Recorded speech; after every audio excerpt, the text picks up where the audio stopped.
Part 2, hole 6. That was a little good hit. 10-foot putt. What the fuck did you expect? Nice, go in the woods. Mean. Nice little bump in under the 3-iron. And fucking tap that shit in, you useless cunt.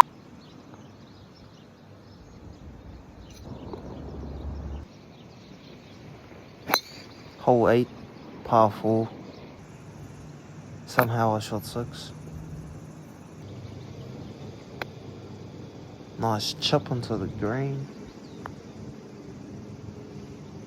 And fucking shit putting. What's that? Oh my fuck. Around the world. Last hole, hole 9, par 5.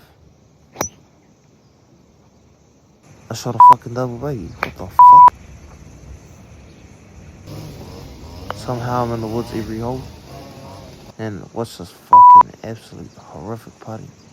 Short as fuck. Another one that's short. And I barely fucking tap it in 4-7. Chirp.